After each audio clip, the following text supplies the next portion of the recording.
So let's take a look here at the original thread once again, because I want to break this down from the top and go through these responses, but also play Christian Small's own words. Because as you can see here, Krystal says, here's the guy So who organized the union drive, talking about how you left them high and dry. These are your constituents, and you couldn't be bothered to show up until they're on the cusp of victory. So let's hear it right from the horse's mouth. This is Christian Smalls, head of the Amazon Labor Union. Let's hear him describe exactly how AOC and the other squad members left this movement out to dry when it mattered most. We'll take a look here and then again go through this thread and see exactly what AOC was saying. so talk to me about, you mentioned, down in Bessemer, Bernie went, you had celebrities going. I think Danny Glover went down there. President of the United States makes a mention of it, although I personally think he could have gone a lot further, but he makes a mention of it. Um, what has been the political reaction from that same group of people to you all's efforts? There is none. I mean, we don't. Obviously, it's the proof is in the pudding. We had politicians cancel on us the day before our rallies. Mhm. AOC, who else? Mondaire Jones. People I spoke to in person and personally invited them to come to Staten Island to talk to their constituents. They have people that work there in their district. To try to help. Gain some support. We had no politicians from the left or the squad show up yet. And we don't receive the same attention as Bessemer at all. And I think it's quite obvious. We don't have the same resources. We just barely made it here. We're on a week-to-week budget. We don't have money. And it's just really disheartening when I think about the whole thing, how they abandoned us. And I kept quiet about a lot of things because as soon as I say something negative, they're going to try to point me out like, oh, Chris, you got an evil or whatever. But it's the truth. The truth is that this campaign should be the most talked about campaign in the country. And not no shade at Alabama or anything else that's going on in the labor movement, but we're talking about workers from the bottom that have nothing, that not only got over 4,000 workers to sign up for this independent union in less than a year, but we got 2 elections. Wow. Not 1, but 2. And we have 2 more buildings that we're still working on right now as we speak. And potentially we'll have 4 elections. And I can't answer those questions about why we're not getting that support. I have my own opinions about it, but it's just sad to see that this is what we're dealing with when this is an opportunity of a lifetime. And what were those communications like? You mentioned AOC and Mondaire Jones, who's my district, by the way, in New York. specifically. Yeah. What were those interactions like with them? Well, yeah, they were positive when I met them in person. I went down to DC when Cori Bush was on the steps. I met Cori Bush as well. There's pictures of all of us there. We stayed on the steps. I brought them food. I brought them ALU shirts. I had workers with me, 4 workers with me. We tried to convince them to come up here. AOC was real excited about it. He was like, yeah, I'm there. Take my information. Talk to all their staffers. I met with their team several times. I had like 3 meetings over Zoom or whatever we was talking on. Leading up to our rally, everything was good. And then the last second, it was like, yeah, they can't. They can't make it. And And I was like, did that word wow. come from them, or was it their staffers, or what was your sense as to give us your opinion? You said you have opinions. Give us your opinion on why you think it is they didn't join. Well, I don't know. I don't know why they didn't join, but their staff came to me and they called me. They didn't give me a real answer besides they said it's a security threat for AOC. And I'm like, I was just sleeping on the steps where in DC. She had no security where she had maybe 1 person there or whatever. But it didn't make any sense because they said they canceled all her in-person meetings for the rest of the month. And then a couple of weeks later, she had the Met Gala. So I'm like, okay. I knew. You know, I knew that that's they were- devastating. That's a devastating point. I mean, so you don't Right, have time so to go like see they the will- Amazon workers, but you have time to wear a tax the rich dress while you're around the richest assholes in the fucking country. Yeah, you don't Come have on. time to actually go speak truth to power with Jeff Bezos, but you have time to like cosplay with a bunch of fancy people in the press. And look, I'd like an explanation. I'm not saying all this stuff to try to be definitive and to cancel people or whatever. Like, no, I want to hear, what is it? Why is it? Tell us. Like, what happened? Same. Yeah. Same. You know, I'm still waiting for that.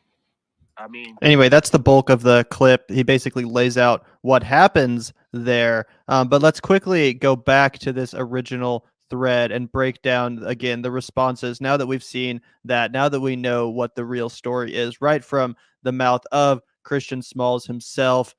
So here's this thread once again. AOC posts the results of the vote total, even though she had nothing to do with the victory, didn't support them in really any way at all. Again, Krystal then posts the video that we just watched.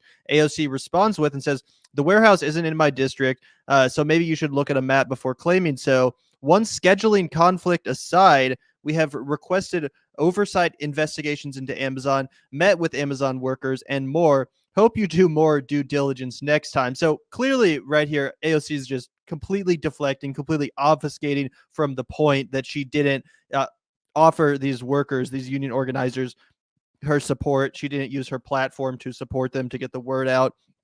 She essentially abandoned them. She's ignoring all that and instead to try to do a little gotcha by saying, well, technically this warehouse isn't in my district, so therefore I'm off the hook. But that's not the point that anyone's making. The point is that you have a massive platform. The point is that you're very popular among a certain demographic. You could have brought a lot of attention to this, even if you didn't show up to that one specific event, which sure, there may have been a reason for. There may have been a conflict or a security issue or whatever. But that doesn't excuse the fact that you totally left these people out to dry. That doesn't excuse the fact that you were totally silent, both in real life and on social media, about this issue for months. Again, when they really, truly needed your help, they pulled it off without you, obviously, but they still really could have used your help. So again, completely obfuscating, completely deflecting from the point and deflecting any responsibility for not getting involved when it mattered, only now retroactively pretending to have signaled support. And as it goes on here, Jordan says, "I was told by workers that your folks told them at the last minute it was a security issue, not a scheduling conflict. Whether your district or not, you think a New York congressman could have tweeted support, particularly in the final weeks, for one of the most important union drives in the U.S., and he's not exaggerating. This is an absolutely historic win. This is something that needs to happen across the nation at all Amazon facilities." And AOC's response, her excuse is, "Security was an issue as well. 2021 included a lot of high-level threats on my life, which limited what activities I was able to do, especially those outside. The combination of that, plus when we were able to get resources and time to secure them, creates scheduling and logistical conflicts," which is absolutely an insane response. If you think about the fact that Jordan asked her and called out the fact that she wasn't even tweeting about this.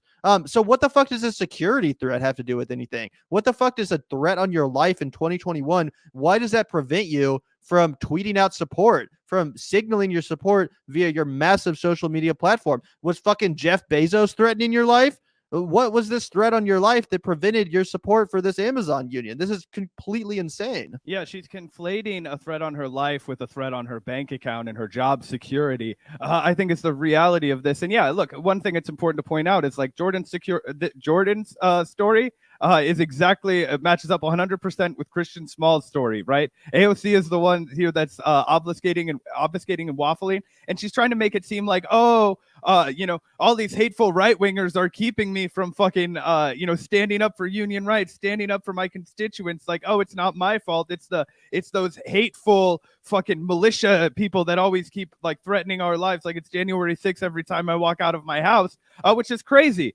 Because she wasn't with the security team when she had her mask off and her feet out when she was on vacation in Florida, weeks after finger wagging to the rest of us that we should all be fucking bunkering down and being responsible, right? Like this is that kind of shit that really gets on people's nerves. And Jordan comes in, he says, and makes the exact point that you did, Gavin. He says, with respect, there's no security concerns with sending out support to Amazon labor trying to win the first unionized Amazon to 13 million followers. Your voice and organizing power makes a difference. And it's sad because it does. And she refuses to acknowledge that. Krystal gets spicy. She says no security concerns at the Met Gala, which I think is hilarious. But, it just shows the hollowness of AOC. She's starting to feel like one of those co-opted politicians every single time she interacts with the world. It was like a slow evolution. 2018, she's knocking down the house. For the most part, she feels like Sandy the bartender, one of us.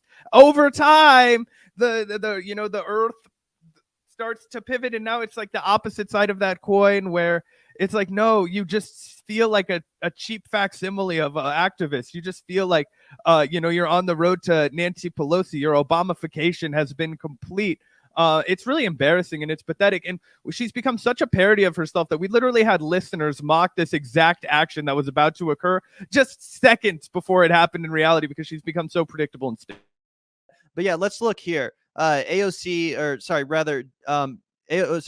Ball responds here and says, you have people who work at the warehouse in your district, and if you want to argue with anyone, I take it up with Christian Smalls, who just won and said that you abandoned him. So again, AOC can make whatever excuses she wants. AOC defenders can make every excuse that they want. But at the end of the day, Christian Smalls, who is the literal president of the Amazon labor union, he's the one saying, you left us out to dry. You abandoned this movement. So let's see. Who am I going to trust? The leader of this movement, the leader of this union that's actually been on the ground getting these hard results won, or AOC, the New York City politician who attends the Met Gala and clearly is only interested at this point in her own career instead of actually being a thorn in the side of Jeff Bezos or of the Amazon corporation, which is obviously one of the most exploitative in the entire country and which is destroying small businesses faster than just about anything in modern American history. It's truly insane the fact that AOC doesn't have any,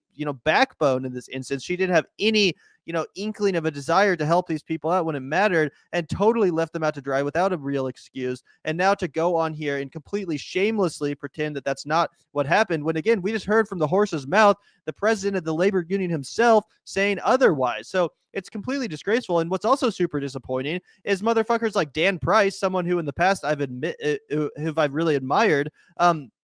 He's coming out here defending the politician, defending the, extremely rich elitist politician at this point who's not helping the Amazon workers. He's again running cover and saying, I love and admire Krystal greatly, but I have scheduling conflicts constantly. Life happens, things come up. I don't think it's realistic to ask one person to be at every event and solve every problem. All right, first of all, when someone starts wording things like this, they're being a Weasley little fucker.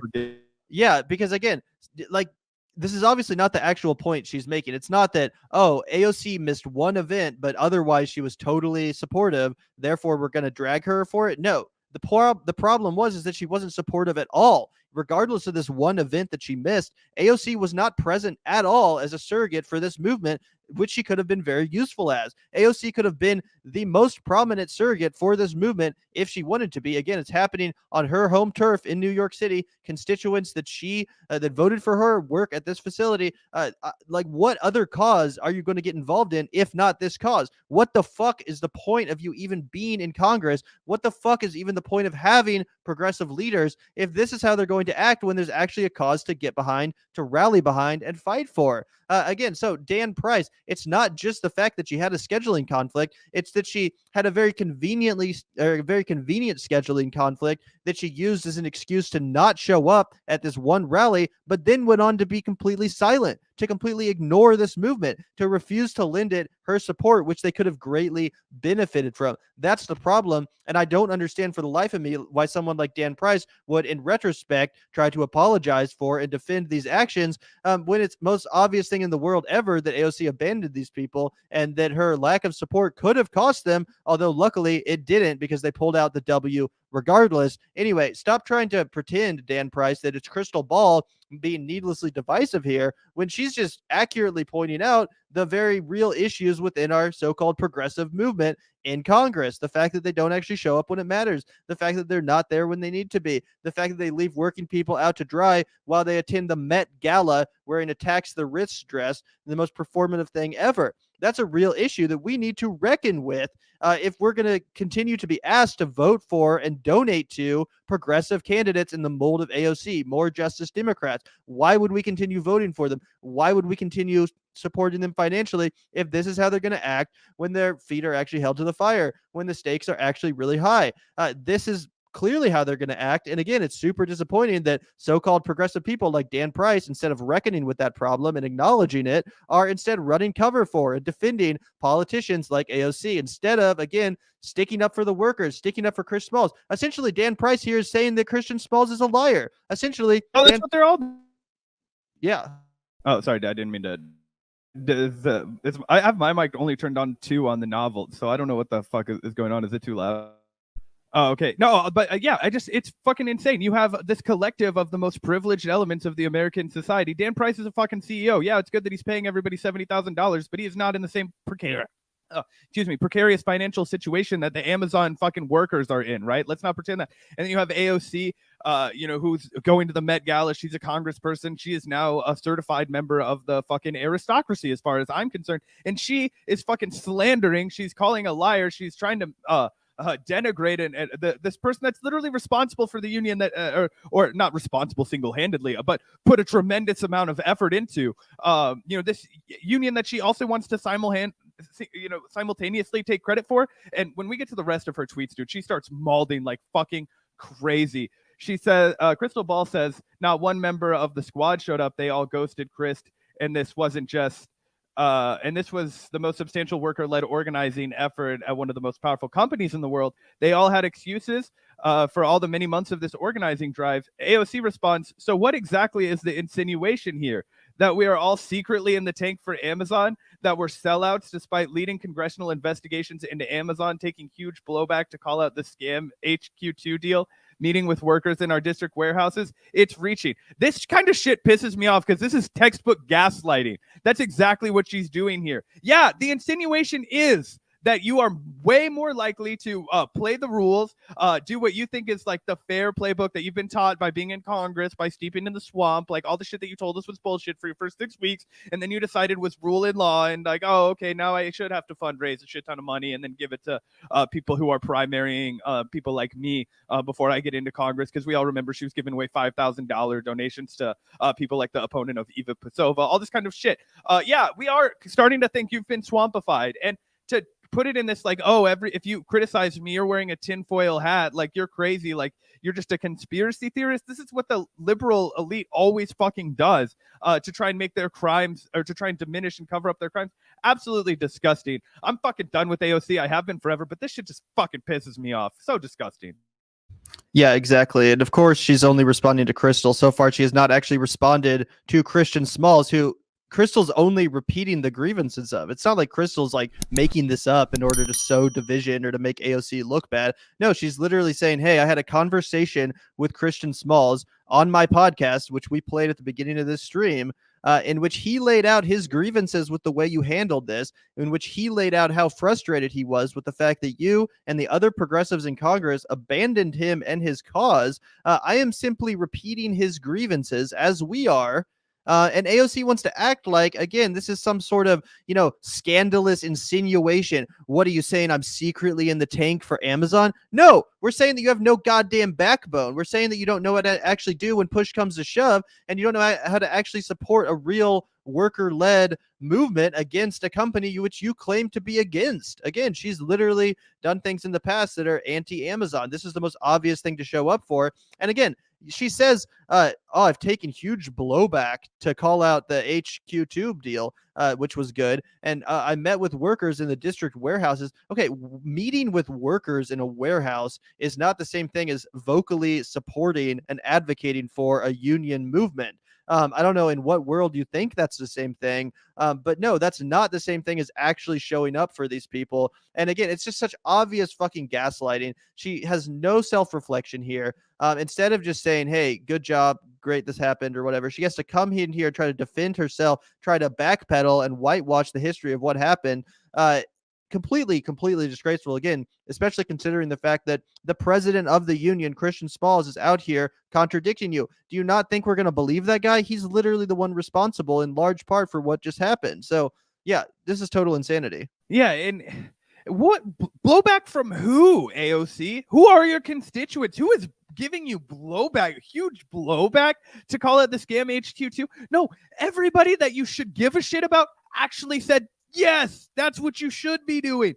The people who you should tell them to go fuck themselves and never listen to them again, that's who you were taking blowback from. So, I'm sorry, you took some blowback from the neoliberal fucking oligarchy. Oh, big mistake. I thought you knew you signed up for that when you came in and said, I'm going to challenge power. I'm going to sit outside of Pelosi's office. I thought you knew you were going to get some finger wagging from the people whose power you were trying to rip from their fucking cold dead hands. Right? Or still beating, but fucking 85-year-old congressional fucking hand. You know what I'm saying? It's so ridiculous that she's trying to pretend like she's out here taking heat from everybody. It's like, no, AOC, you're taking heat from Fox News and the neoliberal elite. Everybody that actually was riding with you for the reasons that you proclaimed we should circa 2018, when you were knocking down the House, when you were still trying to unseat Joe Crowley in that primary. All of us wanted you to say, oh, yeah, fuck Amazon. We've only wanted you to say that. And so to pretend like you've been some fucking martyr for the cause of Amazon. No, Christian Smalls has been taking up this. He was fired from his fucking job. Working class person, smeared. They called him like unintelligent, inarticulate, a bunch of like racial dog whistling, all kinds of bullshit. He was on our show at one point. Gavin interviewed him.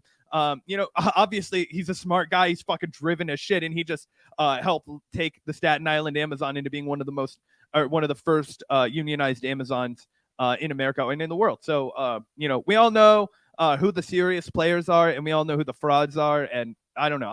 I haven't sent a cent to AOC in like 3 fucking years, but I would never, ever, ever, ever, ever again do that.